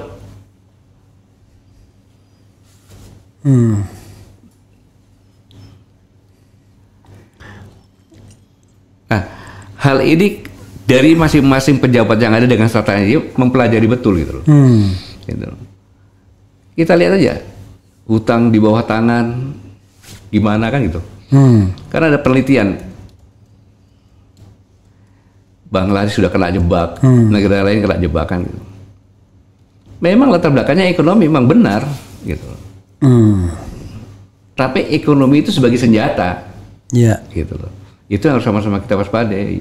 Ya ini kita bicara soft war ya. Iya, jadi nggak perlu lagi pakai. Nggak perlu pakai. Nggak usah. Ibaratnya itu sebagai the last resort kalau memang dibutuhkan kekuatan militer ya. Tetapi hanya untuk menjaga-jaga saja itu. Iya. Kalau misalnya bisa diselesaikan dengan cara penggerogotan selesai itu barang. Ya. Apa? Pak Gatot. Ya. Oke. Kita mau lebih tajam lagi. Nah. Bagaimana kalau kita kaitkan dengan fenomena election pemilu? Kan pasti harus ada kaitannya. Kalau kita bicara tentang katakanlah ini seperti penyelamatan negara misalnya ya. Kalau temanya penyelamatan negara dari intervensi pihak yang paling kita bahayakan itu kan intervensi pihak luar. Sementara di sini kita ribut ya kan, saling mengkadrun-kadrunkan, saling meradikal-radikulkan dan lain sebagainya. Tapi para pencoleng ini, komprador ini terus bekerja ya dengan sebaik-baiknya. Apa yang harus dilakukan oleh generasi muda, oleh pemilih kalau kita kaitkan dengan pemilu, atau Pak Gatot nggak percaya lagi bahwa pemilu itu bakal ada, karena kan sebentar lagi kan, kalau kita sekarang ini bicara sekarang September, Oktober, November, Desember, Januari, Februari, tinggal 5 bulan kurang. Waktu yang menurut saya itu tidak terlalu lama lagi kalau proses berpemilu itu, dan nanti bulan depan sudah ada pendaftaran calon-calon presiden. Dan bisa jadi kalau sudah didaftarkan ya nggak akan ada gangguan-gangguan lagi yang kira-kira akan memancing masyarakat marah. Tetapi kan bagaimanapun saya membayangkan rezim yang ingin melanjutkan pola-pola tadi, pola-pola kerjasama model tadi ya, yang sudah dalam bahasa Pak Gatot mungkin agak kasar sedikit, yang saya udah bayar dong ini gini dan lain, saya udah investasi dan lain sebagainya, kan tetap ada kecenderungan untuk dipertahankan kan? Betul. Nah, jadi apa-apa saya nggak bisa konkret dong kalau ngomong begini kan, harus Pak Gatot yang jauh lebih konkret begitu. Konkret gimana maksudnya? Ya kan di depan masa kita kan ada election, terutama pemilihan presiden. Lalu apa yang harus dilakukan dengan fenomena yang barangkali negara kita ini sudah diinfiltrasi dari berbagai segi, dan Pak Gatot tadi minta tolong generasi muda lihat, tolong generasi sekarang sadarlah kan begitu. Apa-apa yang harus dilakukan? Apa yang harus dilihat? Saya pun bingung Prof. Mengapa bingung? Ya. Karena yang saya katakan tadi, ya kan, sampai dengan yang sekarang kita lakukan sekarang ini, ya kan, yang 20% itu, itu kan undang-undang, gitu loh. Itu yang membuat dari hasil survei, kan kita bonus demografi sekitar 60%, kan gitu kan, 61 lah kan gitu kan. Dari 61 dari hasil survei, itu yang mengatakan saya ikut pilpres hanya 30%. Yang lainnya dia frustasi, gitu kan. Semuanya juga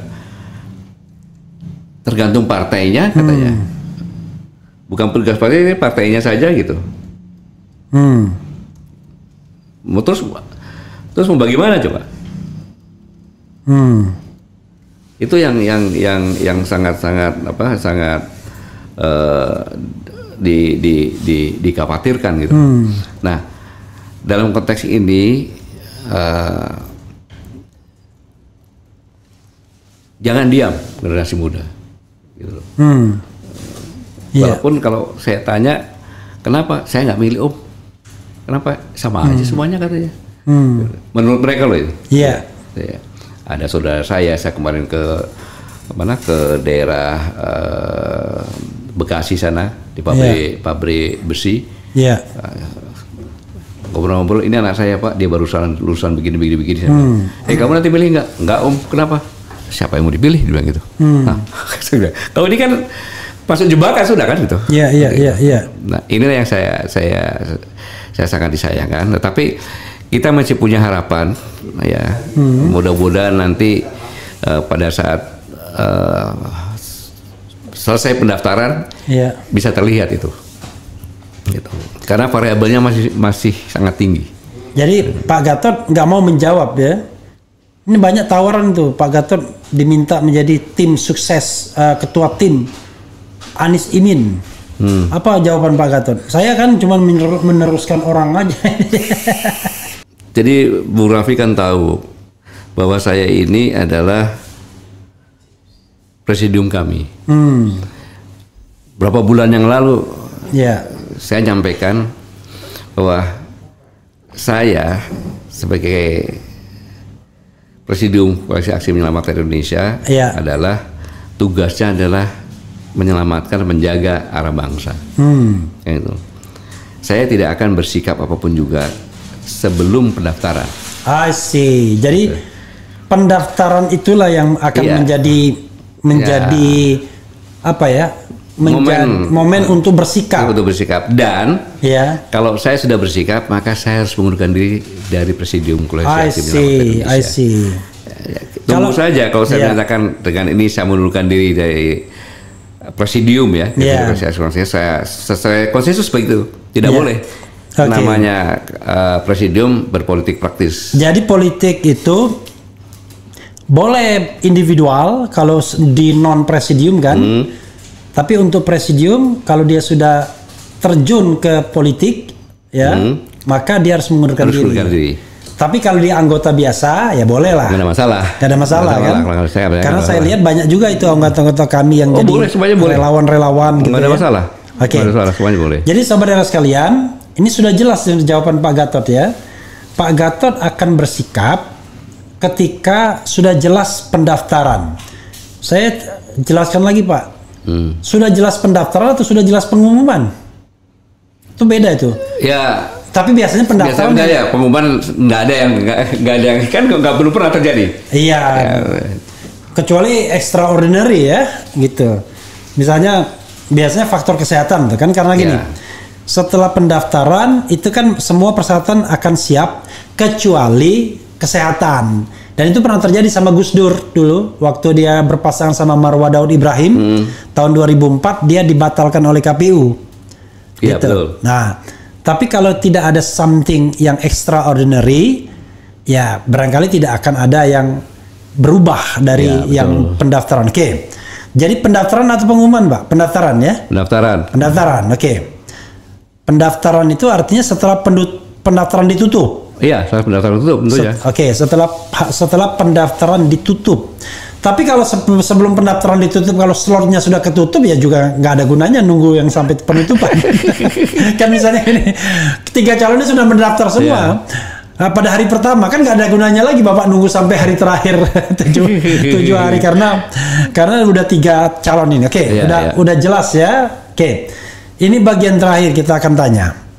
Dan juga ini kegelisahan saya. Setiap saat Refli Harun ini berapa kali dilaporkan. Kita yang dilempar botol, saya juga yang dilaporkan. Negara ini gimana rasanya ya? Yaitu kegalauan saya yang luar biasa tentang Undang-Undang 1 1946. Kita ambil satu dulu lah Pak. Kita nggak usah bilang Undang-Undang ITE, Undang-Undang Omnibus Law, Undang-Undang Minerba, Undang-Undang KPK, Undang-Undang KUHP itu yang semuanya dianggap bermasalah. Tapi satu saja undang-undang, Undang-Undang 1 1946. Ini undang-undang yang entah Bapak sadar apa enggak ya. Ini yang memenjarakan anak buah Pak Gatot ya kan di kami. Let's say kalau nggak mau dibilang anak buah, kolega lah ya kan. Nah, Jumhur Hidayat, Syahganda Nainggolan, Anton Permana, kemudian Edi Mulyadi. Saya tidak tahu Edi Mulyadi itu kena 1 1946 atau kena yang lain ya. Nanti kita cek lagi Edi Mulyadi karena dia dibenturkan juga dengan konflik horizontal jadinya.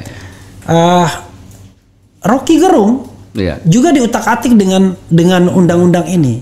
Jadi undang-undang ini adalah Undang-Undang Nomor 1 1946 tentang peraturan hukum pidana yang mengubah beberapa aturan di dalam kitab Undang-Undang Hukum Pidana yang terkait dengan menyebarkan berita bohong.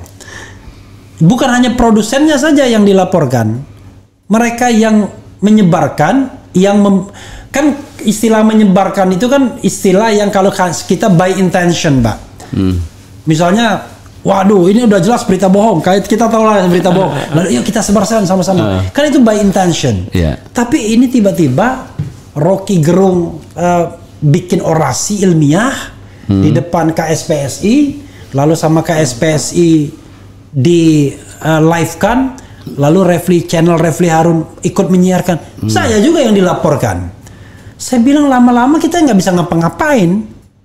Percakapan kita gini saja Pak, kalau kita dipotong-potong, Bapak dibilang menyebarkan berita bohong, kenapa kita dua-duanya, ya kan? Wah, Bapak sudah menyebarkan berita bohong mengenai proxy war dan lain sebagainya. Padahal kalau dalam sejarah tradisi ilmiah, ya kalau nggak setuju kan bantah, ya kan? Ya saya terpaksa lah ngomong apa adanya, susah juga kan. Ada misalnya orang bicara tentang bikin buku tentang ijazah seseorang. Wah Anda berita bohong. Akhirnya orang nggak peduli. Anton Permana nulis teknik usaha, teknik malang, berita bohong. Jumhur Hidayat menulis tentang Omnibus Law, berita bohong. Akhirnya berita bohong itu adalah sebuah opini yang tidak disukai oleh penguasa. Kalau opini yang disukai penguasa bukan berita bohong. Akhirnya ya banyak yang kena, dan yang lebih parah lagi ya yang kena di Habib Rizik. Bagaimana kesehatannya, Bib? Alhamdulillah sehat-sehat saja. Terima kasih kepada rumah sakit gini-gini. Kena berita bohong juga. Direktur rumah sakitnya juga kena juga. Menantunya kena juga. Luar biasa akhirnya, Pak Gatot. Ya kan, mumpung ada capres-capresan ini dan Pak Gatot kan bilang nanti akan bersikap itu, ya. Apa yang Pak Gatot ingin underlining, garis bawahi terhadap Undang-Undang 1 1946 yang jelas-jelas menurut saya sudah memenggal demokrasi kita. Ini nggak ada bedanya negara kita ini seperti Korea Selatan, Korea Utara kalau begitu caranya. Orang ngomong berbeda pendapat, laporkan masuk penjara, dan celakanya menggunakan kelompok masyarakat. Jadi negara sengaja mengadu kelompok masyarakat sehingga muncul konflik horizontal. Kalau kurang hot, dibikinlah demonstrasi bayaran biar kemudian keonarannya tercapai. Udah, frankly speaking, ya kan? Ya itu kan strategi. Ya, oke. Apa yang ingin Pak Gatot garis bawahi dalam ini bagian terakhir interview kita. Bang Refri, demokrasi itu pelaksanaannya kan itu hukum, konstitusi kan. Iya. Ya kan? Kalau konstitusi tidak berjalan dengan benar, demokrasi itu nggak ada. Kayak gitu. Pertanyaannya, apakah masih ada demokrasi di negeri ini? Ya. Itu. Yang kedua, Bung Raffi, ketika pemerintah Belanda melihat sudah berbahaya pada tahun 1943, maka bulan Maret gubernur militer membuatlah undang-undang. 1943 ya? 1943 kalau nggak salah 42. Gitu. Oke. Itu. 1942 harusnya, sebelum Jepang masuk ya? Ya, harusnya. Oke. Itu, ya. Bulan Maret itu. Iya. Nah, undang-undang itu ya menjadi Undang-Undang Nomor 1 1946. Mungkin baru Raffi lebih tahu sendiri. Oke. Ya. Itu bukan dirubah, tidak. Ya. Persis sama. Hanya dalam Undang-Undang Nomor 146 itu dikatakan bahwa kalau tulisannya Dutch itu berarti negara Indonesia kan, RI kan gitu. Yeah. Kalau tulisannya gubernur militer itu berarti presiden. Yeah. Benar nggak itu undang-undang itu? Silakan baca dong. Oke. Artinya itu adalah undang-undang yang sengaja dibuat kolonial, ya kan, untuk masyarakat yang dijajah oleh dia, supaya tidak bisa bergerak. Yeah. Kan gitu. Yeah. Karena begitu dikatakan bohong, ya kan? Mana buktinya bohong? Ada demonstrasi kok. Ya. Apa susahnya bikin demonstrasi? Ya. Bung Rocky rumahnya kan dilemparin demonstrasi kan? Ya. Itu. Jadi ini adalah undang-undang frustasi. Ya. Begitu pimpinan memberikan order harus masukkan penjara, nggak ada alternatif lain, paling gampang itu. Gitu. Karena penjajah itu begitu ditangkap dituduh udah pasti masuk dia. Iya. Ya. Pertanyaannya, kita sudah 78 tahun merdeka, Bung. Ya. Kok tega-teganya menghidupkan lagi undang-undang itu? Undang-undang kolonialisme untuk rajanya sendiri. Kan gitu. Saya mau bilang itu tidak punya akal. Orang-orang pinter yang menyalahkan pendidikan dan pendidikan. Ya. Kan gitu. Nah, untuk itu Bung Raffi, untuk itu mumpung ini kondisi pencapresan dan sebagainya. Iya. Iya kan? Saya menghimbau pada seluruh anak bangsa, khususnya generasi muda. Ya kita mulai dari hal-hal yang kecil lah untuk mengembalikan ini, kayak gitu. Mari sama-sama kita wujudkan, ya kan? Meminta kepada calon presiden siapapun juga, ya kan? Untuk kontrak sosial. Kalau terpilih, maka yang pertama kali adalah mencabut Undang-Undang Nomor 1 tahun 1946. Jadi kontrak sosial mencabut Undang-Undang Nomor 1 1946. Dan itu mungkin saja dengan perbu kalau dia presiden kan? Iya, bisa dengan perbu. Dan dia bisa kendalikan sendiri kan? Iya. Artinya tidak perlu yang lain-lain. Nggak perlu, bisa itu. Dan kemudian disertai permintaan maaf dan merehabilitasi mereka yang divonis dengan undang-undang tersebut. Oke. Baik yang masih dalam penjara maupun sudah kena DPI. Oke. Dan itu diminta adalah pada saat speech pertama. Oke, speech pertama. Iya, itu. Oke. Itu. Nah, kemudian saya ulangi. Ya. Jadi di speech pertama itu menyatakan mencabut juga. Ya. Di speech pertama tentunya belum karena belum keluar perpu ya, kan. Ya, Tapi speech pertama gini, minta maaf. Speech pertama itu let's say tentu bukan pengambilan sumpah, tapi kan setelah Pak Jokowi kan dulu itu ada speech pertamanya kan, pidato depan rakyat kan. Oke. Setelah dia speech pertama itu dia minta maaf penggunaan yang eksesif ini. Kemudian merehabilitasi mereka yang sudah kena dengan undang-undang ini kan. Lalu yang lagi di penjara gimana? Gerasi. Oke. Keluarkan gerasi dan abolisi. Kalau seandainya masih, kalau gerasi kalau sudah selesai ya. Iya. Kalau dari pengadilan abolisi. Kalau masih dalam proses abolisi. Lalu? Dan menghentikan kriminalisasi terhadap yang sedang dalam tahap penyelidikan dan penyidikan. Oke. Jadi 3 yang sudah di penjara dengan gerasi, yang proses pengadilan abolisi, yang sedang dihentikan. Iya. Oke. Kemudian membentuk tim investigasi. Ini yang paling penting. Oke. Bentuk tim investigasi untuk menyelidiki adanya kemungkinan abuse of power. Oke. Ya kan? Terhadap penggunaan Undang-Undang Nomor 1/1946 yang masif untuk memenjarakan masyarakat, ulama dan aktivis. Kan gitu. Nah, hal ini investigasi itu bukan hanya penyidiknya saja, penuntutnya juga, yang memutuskan juga, hakim juga. Di belakang itu siapa yang memerintahkan juga. Gitu. Waduh, ngeri-ngeri sedap. Loh, kalau memang presiden ini memang penyintai rakyatnya, mau demokrasi tegak, ya kan, hukum tidak pilih pandang, tidak tajam ke bawah, tumbul ke atas. Ini bukan soal tajam nih Pak Gatot, ini menggunakan undang-undang yang sudah tidak layak digunakan lagi ini. Ini silat ini bukan lagi itu ya. Nah, jadi ya berani apa tidak itu kan? Ada etikat baik apa tidak? Maka saya minta masyarakat yang minta kontrak politik ini. Ya, saya membayangkan Pak Gatot ya, kontrak politik ini kan ada kontrak politik yang masuk akal, ada yang nggak masuk akal. Yang nggak masuk akal tuh misalnya langsung mensejahterakan rakyat. Ini nggak neko-neko kok, sederhana kok. Iya. Dan semuanya berdasarkan landasan hukum. Iya. Dan bisa ini dilakukan. Dan ini measurable, terukur kan. Iya. Jadi kalau misalnya hari pertama bikin perpu yang mencabut Undang-Undang 1/1946 mudah ya kan. Kemudian minta maaf bisa. Ya. Kemudian membebaskan yang gerasi bisa. Abolisi bisa.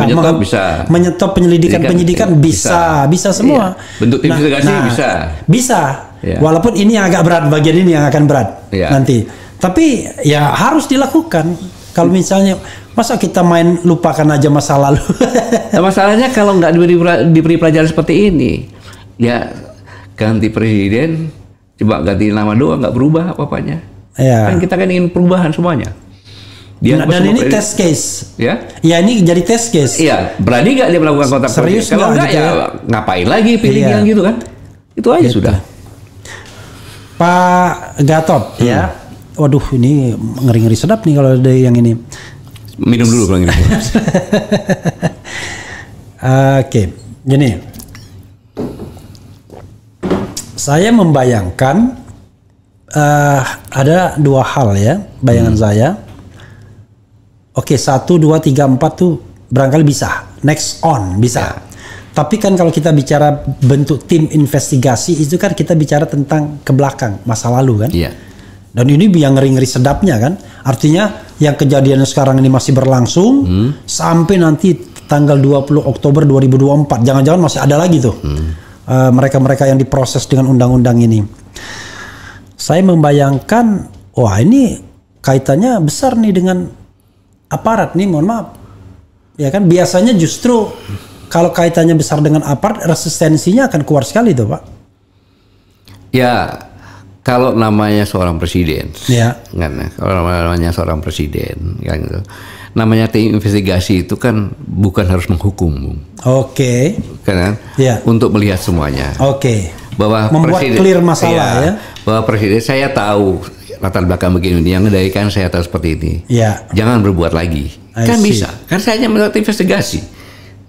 Ya. Tidak harus dihukum gitu. Saya tidak seperti itu. Jadi tim investigasi ya, kalaupun ini dihukum administratif juga bisa kan? Bisa juga itu. Masa dia masih dipakai di situ sementara dia abuse of power ya kan? Nah, itu jadi inilah yang saya katakan test case. Apakah nanti dengan presiden ini ada perubahan sedikit aja deh, kecil kok ini. Oh, kalau bagi saya itu besar tuh Pak. Bayangkan coba Pak, tiap hari kita ngomong begini, interview dengan orang dan lain sebagainya, tiba-tiba kita itu nggak jahat, nyolong enggak, makan juga dari pendapatan yang sah, tiba-tiba diadukan ke berwajib, dianggap menyebarkan berita bohong. Loh kan saya, jangan salah Bung Raffi. Iya. Saya kan melihara booster di negara saya. Lewat orang lain kan. Oh iya juga. Jadi jangan salah. Dia itu memang makannya digaji dari booster. I know. Ya itu soalnya. Jangan-jangan booster pun ini mohon maaf. Jangan-jangan ya di segala lini tadi ya. Di segala lini tadi. Loh saya udah mempersiapkan 45 tahun. Oke. Kerja ini kok. Nah lalu gimana kita bisa berharap dengan 3 calon itu? Jangan-jangan kita harus optimis. Oke. Bahwa para calon ini mau melepaskan diri. Saya membayangkan itu kayak Habib Nurmagomedov itu. Dia tuh selalu licin tuh. Hampir dipiting orang. Tapi selalu lolos tuh kayak, makanya dia menang melulu kan. Saya membayangkan calon-calon ini sudah dipiting kan. Ya kan? Oleh tadi yang kekuatan global tadi. Tapi masalahnya ada yang dipiting sudah hampir terkunci, ada yang setengah dipiting, ada yang baru mau dipiting ya, gitu. Tapi saya nggak mau spesifik dan Pak Gatot saya kira nggak akan menjawab juga secara spesifik. Tapi soal dipiting itu benar nggak Pak? Kenapa itu? Calon-calon ini sudah dipiting semua sebenarnya. Ya sekarang begini. Tinggal melepaskan diri agar jangan kekunci gitu. Nah, dari kuncian. Sekarang saya tanya. Ya. Hanya satu saja, Bu Raffi. Ya. Yang tidak tergantung dengan partai besarnya. Oke. Yang lainnya? Oke. Siapa Ganjar? Ya. Siapa Anies? Ya. Hanya Prabowo yang sudah punya partai. Ya. Kan gitu. Ya.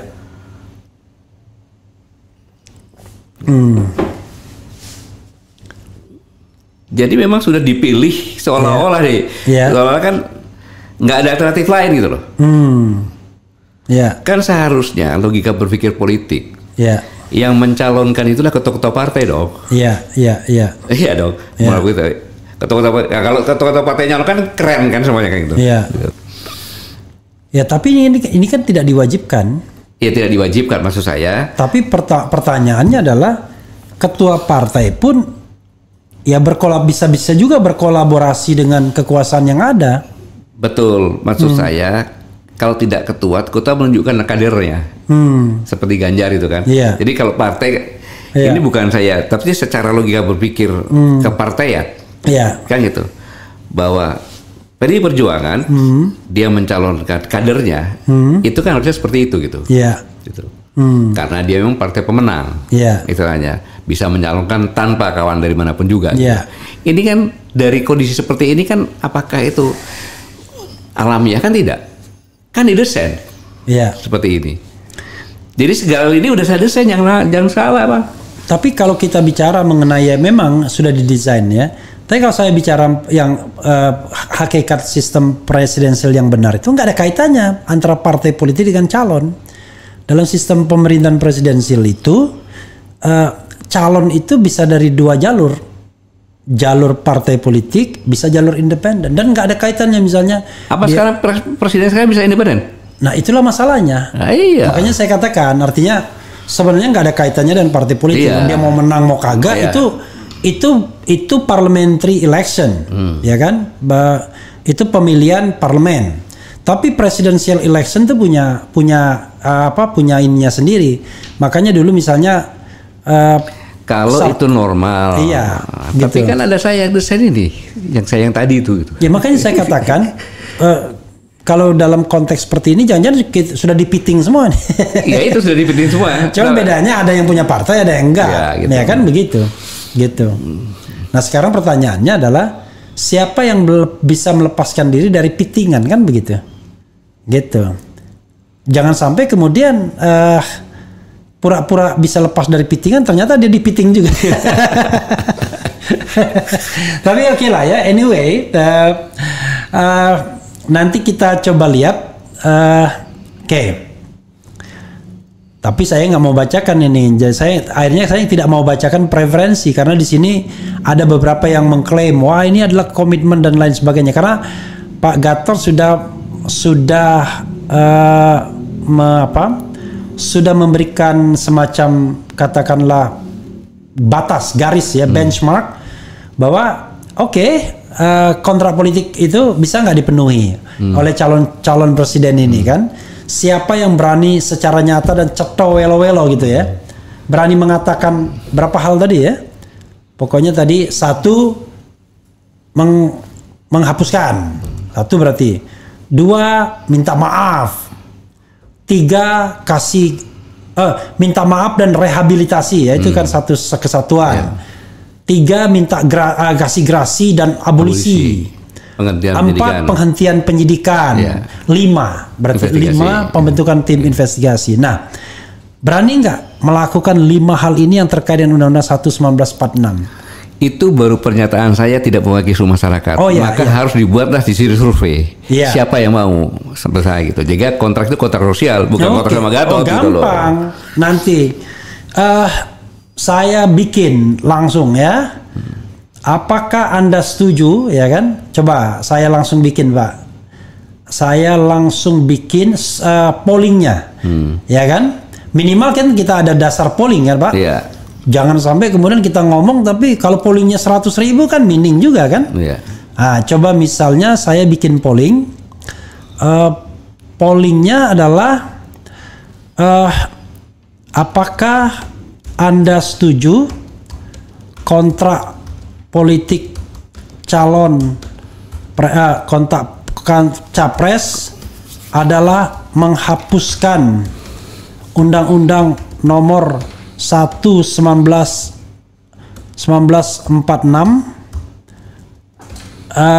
yang banyak memenjarakan masyarakat, ulama dan aktivis. Aktivis. Apakah Anda setuju kontrak politik capres adalah menghapuskan Undang-Undang Nomor 1 1945 yang banyak mengatakan pada kesempatan pertama? Pada kesempatan pertama setelah dilantik ya? Apakah Anda setuju kontrak politik capres adalah menghapuskan Undang-Undang Nomor 1 1946 yang banyak memenjarakan masyarakat, ulama dan aktivis pada kesempatan pertama setelah dilantik? Oh, saya yakin mayoritas setuju nih Pak. A setuju, B tidak setuju. Nanti kita lihat Pak ya. Rasanya nggak mungkin. Ragu-ragu nggak usah. Pokoknya setuju dan tidak setuju. Masa ya gini aja ragu-ragu. Apakah Anda setuju kontrak politik capres adalah menghapuskan Undang-Undang Nomor 1 1946 yang banyak memenjarakan masyarakat, ulama dan aktivis pada kesempatan pertama setelah dilantik? Setuju dan tidak setuju. Silakan Sobat Era sekalian mengisi polling ini dan nanti saya akan laporkan. Saya kasih tahu kepada Pak Gatot apakah ini didukung oleh masyarakat atau tidak. Karena itu baru sikap Pak Gatot pribadi. Artinya kalau Pak Gatot mau dilibatkan di dalam tim itu, misalnya apapun itu, ya ini entry pointnya ya, gitu. Maksudnya jangan sampai Pak Gatot nggak konsisten. Kalau Pak Gatot sendiri nggak konsisten, nggak ada lagi pegangan di Republik ini kan. Jadi memang itu paling gampang kan. Maksudnya gini, kalau kita bikin kontrak politik, memang harus measurable, harus under control ya. Jangan bikin kontrak sosial mewujudkan kesejahteraan, melindungi. Itu sudah visi bernegara, nggak usah lagi pakai kontrak sosial. Ini nggak neko-neko kok. Iya. Hanya satu poin ya. Undang-Undang 1 1946 beserta turunan-turunannya. Orang bicara setuju, terus aja bergerak setuju. Pak Gatot, kita tunggukan 5 menit ya untuk melihat bagaimana animo masyarakat melihat hal ini, terutama Sobat Era sekalian, karena saya yakin mayoritas pasti setuju dengan hal ini dan rasanya tidak ada alasan untuk tidak setuju dengan hal ini ya. Ya, Karena ini baik. Yang sudah merasakan kepedihan di hati kan saya, karena dari Koalisi Aksi Menyelamatkan Indonesia yang terjaring itu, bahkan sekarang Anton Permana ada di Cipinang. Ya, jadi dia dengan kesadaran menjalankan sisa masa hukuman ya kan. Gitu. Hanya karena menulis TNI ku sayang, TNI ku malang. Bingung kali kita ya kan. Kalau kita bilang negara ini negara demokrasi, demokrasinya udah di mana lagi gitu. Ya kan saya bilang. Tapi ada capres yang mengatakan baik, katanya skornya kan gini, ada capres dikasih nilai, saya nggak mau ngasih ada yang bilang 5,6, ada yang 7,5, ada yang bilang 8 dalam aspek demokrasi dan kebebasan sipil ya. Padahal negara dunia internasional mengatakan demokrasi kita demokrasi cacat, flawed demokrasi. Itu sudah jelas. Yang kedua ada yang mengatakan bahwa kebebasan kita ini bukan lagi negara fully free, tapi partly free, negara separuh bebas. Untuk tidak belum sampai negara tidak bebas. Pak Gatot ini sudah misalnya ini iseng-iseng langsung 357 yang baru berapa 1 menit kurang tadi ya. Vote yang setuju 97%, yang tidak setuju 3% ya. Pastilah banyak yang setuju ya. Jadi saudara sekalian, kasih dong polling ini sebanyak-banyaknya, ya 100.000 lah minimal selama within 24 hours. Nanti saya bisa laporkan, saya screenshot ke Pak Gatot, dan ini memang kemauan kita untuk menghapuskan undang-undang ini. Dan coba kita baca komentarnya. Baru 6 komen, nah tuh ada nah tuh. Ada yang nggak setuju, napa tuh ya kan? Jadi bingung orang malah mengatakan kalau nggak setuju ya, gitu untuk penghapusan ini. Oke. Tapi jangan salah Pak, ada juga yang nggak setuju. Tapi biasanya yang buzzer itu yang nggak setuju Pak. Karena ini kan kayaknya memang ini bagian dari tadi, bagian peran tuh. Ada yang peran ngaduin ya kan, dan lain sebagainya. Dan kemarin juga ada terlibat lagi ngadu-mengadu. Makanya waktu ada calon presiden yang sudah mau mengadukan anak buahnya, saya bilang, loh kalau semuanya mengadukan seperti ini, nggak ada bedanya nanti kita menggunakan saling adu mengadu. Jadi masyarakat yang saling balas dendam, retaliasi kan akhirnya. Oke, Pak Gatot ada lagi yang mau di-share dalam kesempatan ini? Jangan sampai kemudian pergi ke luar kota, waduh saya belum share itu. Ya, saya hanya mengingatkan saja pada generasi seangkatan saya ya. Kita masih punya hutang. Hutangnya satu, kita belum menyiapkan benar-benar tongkat estafet yang kita berikan kepada generasi muda yang akan datang. Dan kita semuanya belum bisa membuat anak bangsa ini bahagia. Nggak usah sejahtera deh, bahagia dulu saja. Gitu. Itu yang saya kira tidak hanya bahagia Pak, aman Pak, dan terlindungi. Kalau namanya bahagia itu ya nggak takut dikena apa-apa. Ya kan, jadi hidupnya bahagia dengan kebahagiaan kan beda-beda. Ya kan, saya cukup dengan makan singkong ada bahagia. Iya, nggak mungkin orang bahagia kalau terancam diterancam di penjara, dikriminalisasi. Karena bahagia itu hak hakiki setiap manusia kan itu. Sederhana saja itu. Waktu yang masih ada, umur yang masih ada, mari kita bersama-sama berjuang untuk mewujudkan itu. Sehingga kita pada saat pulang nanti, generasi muda kita sudah siap semuanya. Jadi kalau sejahtera itu kita it takes time, butuh waktu. Tapi bahagia itu kalau pemerintahnya melindungi, ya kan? Pemerintahnya semaksimal mungkin, caring gitu ya, peduli misalnya. Kan ini kan ada orang yang kaya sekali. Ada orang yang nggak bisa makan sama sekali. Kan sebenarnya kalau misalnya saling care itu kan semua orang bisa makan sebenarnya. Nah, tapi untuk menerbitkan solidaritas itu kan ya memang harus dikasih contoh kan Pak ya. Kalau contohnya nggak baik misalnya, waduh, gimana dia mau menerbitkan solidaritas? Dia bikin kaya kroni-kroni dan keluarganya ketika menjabat. Oke, apa lagi Pak? Itu aja. Ya, saudara sekalian, sebelum saya tutup ya, saya imbau lagi untuk memberikan jawaban di polling saya di Refli Harun Channel, nanti akan di-up terus ya. Apakah Anda setuju kontrak politik capres adalah menghapuskan Undang-Undang Nomor 1 1946 yang banyak memenjarakan masyarakat, ulama dan aktivis pada kesempatan pertama setelah dilantik. Asal tahu saja, undang-undang inilah yang memenjarakan Habib Rizik, Habib Bahar, Syahganda Nainggolan, Jumhur Hidayat, Anton Perbana, dan Rocky Gerung sedang diproses dengan undang-undang ini. Refli Harun dilaporkan dengan undang-undang ini, dan masih banyak aktivis lainnya yang ingin berusaha baik, sekedar apa istilahnya, kritis kepada pemerintahan, tapi kemudian dengan mudah sekali dijerat dengan undang-undang ini. Pokoknya, memenjarakan Bambang Tri juga dan memenjarakan Gus Nur juga. Dan yang paling spektakuler, Bambang Tri dan Gus Nur itu dituntut maksimal 10 tahun, kemudian divonis 6 tahun. Hanya karena membuat buku yang mengatakan ijazah presiden asli palsu, tetapi tidak ada pembandingnya untuk sebaliknya, dan kena. Bahkan kalau menurut saya, kalaupun misalnya ada pembandingnya ternyata yang benar itu asli, masa sih sampai 6 tahun, ya kan? Seorang presiden masa nggak bisa memaafkan. Tapi ini kan tidak ada proses pembuktian. Jadi Pak Gatot sudah menantang, berani nggak melakukan kontrak politik seperti itu, dan sebagai pendukungnya, sobat era sekalian, silakan isi terus polling kita, dan nanti mudah-mudahan ada 100.000 orang lebih yang membuat setuju dengan kontrak politik ini. Dan for the time being, sebelum saya tutup, ada 1.600 yang sudah vote, yang setuju 97% dan tidak setuju 3% nih Pak Gatot. Ada berapa? 1.600 yang sudah voting. Berapa menit? Ya kurang dari 5 menit kan? Kurang dari 5 menit baru kan? Jadi udah 1.600 kurang dari 5 menit, dan 97% setuju dan 3% kemudian yang tidak setuju. Mudah-mudahan akan semakin banyak, nanti kita akan lihat ya. Mestinya tadi usulan Pak Gatot, tapi sudahlah, biar tidak bias Pak Gatot, saya pakai umum saja.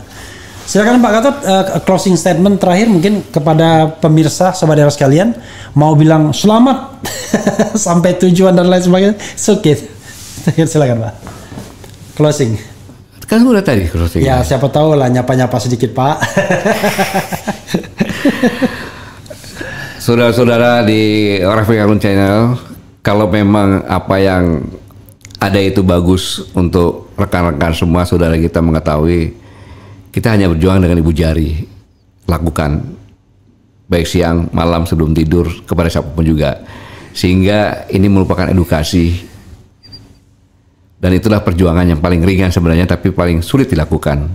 Sulitnya kalau udah ngantuk. Terima kasih.